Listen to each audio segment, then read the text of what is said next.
Farescape Engineers Inspector Summary Video. We're here in Brighton, Massachusetts. We're doing a fire escape here. Two things in order for a fire escape to pass inspection: must be examined. That's what we're doing right now. Can be tested, or it can be certified. So right now, the fire escape has been kept painted, but we have structural issues on this fire escape that prevent us from issuing an affidavit at this time. And we can achieve certification if we take care of some of the issues that we have on here, on some of the original hardware and the connections on this fire escape. So let's, I'm going to point out in two-part video. I'm going to start on the stairs and platform all the way down, then the cantilever and the rest of it down to the ground will be a second video. So our biggest issue here on this fire escape is that we have some minor issues into the cement, into the wall. It needs to be addressed and then sealed, but they're minor in nature, and we'll show you that. Connections are good into the wall. This is nice and tight. We have an in some of this fire escape is welded connection, so I can issue an opinion on this with an affidavit, or if you want a certification with no disclaimer of liability, as soon as you put a piece of flat underneath here or above here, and you bolt it here, bolt it there, there's no need for an opinion, you get a certification. Okay, so that's one of the things I'm going to be mentioning, is every time you back up something with a bolt, it's certifiable, not an affidavit or an opinion affidavit. So let's continue going down. We have some rust buildup on that gusset, so that means that's got to be opened up, cleaned, sealed, new bolts. Once you get down to the building, you got to put some caulking down there to stop the water from hitting the building and causing, through ice jacking or rust jacking, the pushing of the piece below, because you can see all the rusty tears down below. I'm going to start walking backwards here and showing you some of the connection issues that we have. So see all this rust build up here? So this all needs to be cleaned, then you got to re-bolt. By the way, because this fire escape is older than 1978, no welding. The EPA does not allow any welding on any of these fire escapes. So all this must be mechanically rebolted. No welding is allowed. It's a $35,000 fine by the EPA if you're caught welding on a fire escape with lead. So with that being said, so once you clean all this rust out, and there's rust inside here, that means you got to cut this weld, open this up, and then you got to re-bolt it here and re-bolt it there. Okay, same thing here. If the clip is on the other side, it's got to be cleansed, they got to be cleaned, and then, but there's some issues of, definitely you got some major rust buildup. You start looking at that gusset there, you see the rust buildup on the gusset. Some of those clips, that clip from here, you can see that I'm having a concern about. It's bolted on one side and welded on the other side. You can't really see me. See if I can get it through here. But I got better shots from down below. So there's another bulge right here. See all that rust inside that bulge? This clip on both sides must be 100% cleansed and cleaned. See the rust on top of that support right there going down? Got to open that up, re-bolt it, silicone shut it. The connection into the building over here. Once you cleanse that, if it's nice and tight, you got to just seal it so that water doesn't get behind there and rots out that bolt. Again, these are original hardware, square. Whatever stays behind, we issue an opinion affidavit, but it comes with a liability disclaimer.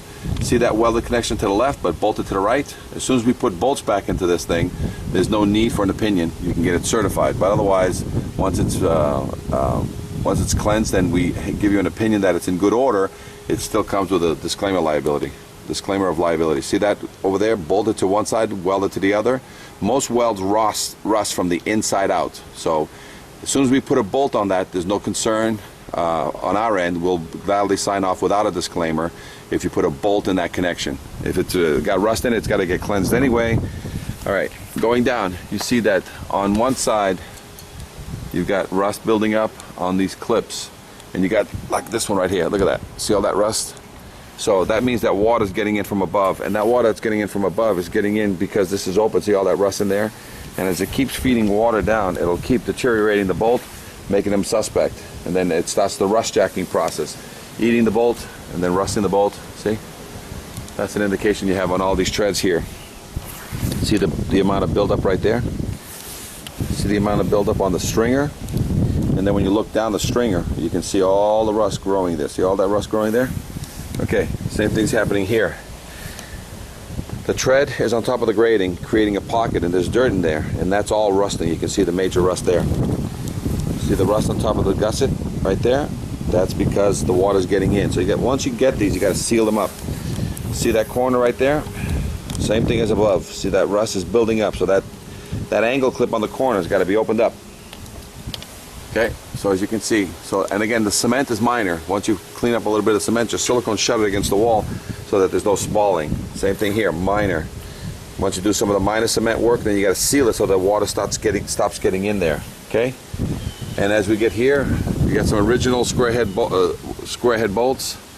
You can just see the amount. It starts eating the stringer. If you don't get this cleansed, then stop and get the rust. So these treads got to come out, cleanse it, seal it, and then paint it again. And again, bolt it only. See the rust build up in that stringer clip down there? See the rust starting to build up on that inside angle clip there? Okay.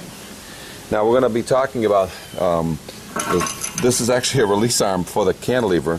The cantilever is out of balance because they're pulling it down. Cantilevers are supposed to be single action, requiring no special knowledge, and that's this thing right here. This is one of the first times I've seen one of these, but if this does the work, meaning when you release this and you lift it up, it releases the cantilever, it drops by itself 2 to 3 feet per second, hits the ground and stays down. Right now, you have to pull it down, you have to force it down, and it's even when you step out further out, it's still frozen, so she needs to be greased and she needs to drop by herself 2 to 3 feet per second.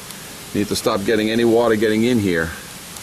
Got to make sure that there's nothing on these gussets that are causing water to get behind any of these supports. Once these supports are done, you got to seal them up with silicone so that all you have for the rest of this building's life is, as long as you keep this farscape painted, she'll pass indefinitely once you've silicone shut a lot of these connections with 50-year silicone. Again, there's one that's, again, left side is bolted, right side is welded, and you can already see the popped welds on the right side because rust gets in there and they'll pop a weld, but takes 15 years to pop a bolt, but it'll take 1 year to pop a weld. So it's very important that that gets addressed. We have stuff here. This is holding up the cantilever, and you see the rust right there on this. So again, anytime there's rust build up in a connection, that's got to be cleaned, spot primed, silicone shut from any future water intrusion, and then it can be painted. This is part 1 of this inspection. There's going to be a part 2. Any questions, Farscape Engineers? 866-649-0333. Phase 2 will be talking about the cantilever and its platform down there.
Farscape Engineers Inspect the Summary Video, Part 2. We're dealing with the cantilever and the platform that it lands.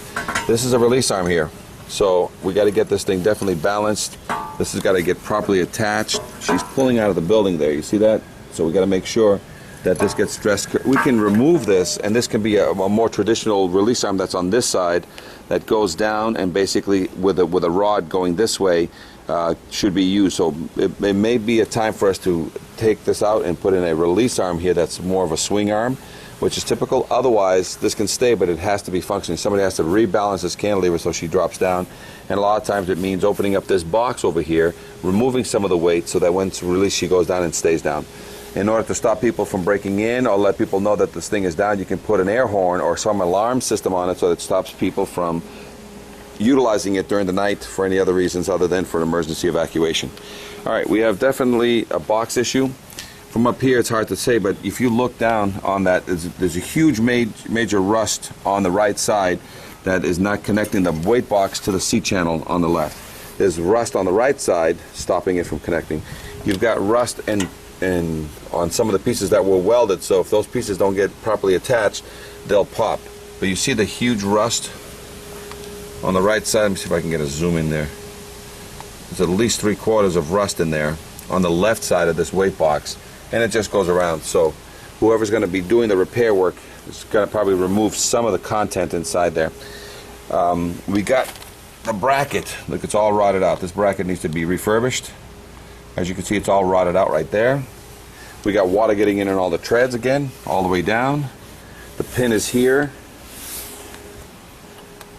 See all that rot in the back? That's the box rotting from the inside out. And this bracket holding up, this suspender holding up this piece here, it's all full of rot inside here. And that goes up there. So it's like a big suspender. So that got to be dealt with. Look at all the rust inside here. See all the rust? This is all got to be dealt with. Change out the bolts. See this welded connection. As soon as you pop in 2 bolts here, there's no need for an opinion. You're going to get a certification. So a lot of times, all welds, these things cost millions of dollars during liability lawsuits. Just pop in some bolts. Forget about the welds.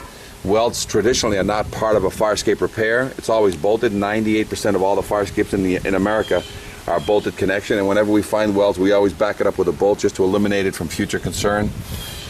All right, so we're coming down. We've got some treads that are showing evidence of rust. See all this rust underneath here? That's because water gets in from the top and does this to the bottom, making these bolts suspect. And you have that quite a bit on all your treads. See? Bubbles. Bubbles.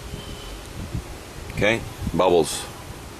So it's bubbles everywhere. Okay? So, and you want to try to avoid water getting in there because that freezes. That's freeze and thaw.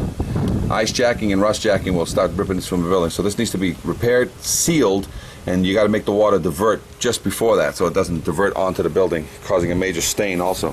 A lot of these treads, as you can see, starting to rot from the top. Water's getting in here and it's eating the channel. You can actually see this one eating the channel. This one's eating the channel, and look, that's where the water gets in first, and then it spends all day getting its way down. All right, this is typical of a pit. This pit area has an angle clip on that side, an angle clip on this side, and what you have is the grating. It comes down, it lands on here, and you have to go across.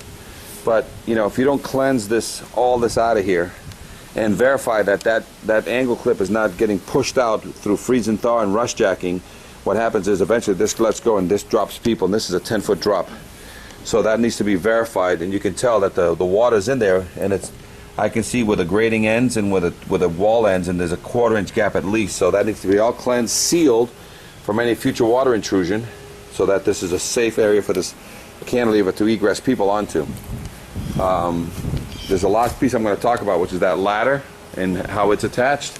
But as you can see here, major rust buildup inside that connection. Rust buildup there. You got that major place there, and you've got that major weight box. So a lot of times you can reconfigure the release arm to be better positioned than that other piece, which I've never seen them like that before. It can be used. It's just got to be made so it's functional. But I believe when it's down, what happens is it blocks the window. So that might be, if that's an obstruction, that's not going to work out anymore. We have to get rid of that and put in a real release arm that looks like something somebody invented, but once it's down horizontally, it blocks half that window. So we're going to have to swap that out. That's a pre-existing non-conforming, and that's not going to work out.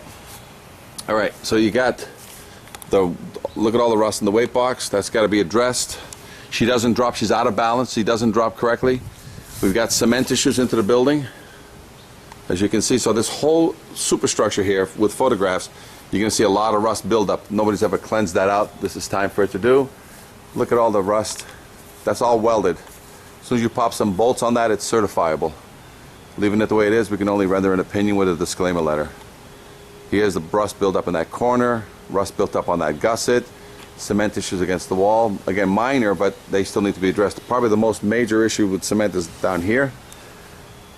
And the fire escape has been kept painted, so there's been paint on top of paint on top of paint, but I don't see any structural activity on this fire escape. And then we get down here, we got this ladder. The ladder, again, is a standard ladder, and it feeds the egress out of the basement office space. Again, pre-existing non-conforming, the city official will determine whether or not he wants a gate here, because you're supposed to come up, so this can be cut so that there's a gate so you can at least open up. You don't have to climb over this, so that's another thing that the city official will determine if he wants to grandfather this in or this has to be modified. But as you can see, she's already pulling away from the wall a little bit. Again, just standard shield, expansion shield, and that happens through freeze and thaw. The rods are all popped through and not welded. They're welded on the outside, so that verifies that the rods on the ladder is pretty good. She's at least 18 inches wide, which is good. So this just, and again, it's painted. So with minor on this, you'll have this thing pass. But look at the weld there. See, as soon as you pop a bolt through that weld, it doesn't become an opinion anymore, affidavit, it becomes a certification. So all welds that you pop a bolt becomes a certification versus an opinion letter or an opinion affidavit with a disclaimer. And as you can see, gussets there. So any questions, fire escape engineers, inspect this summary video, 866-649-0333.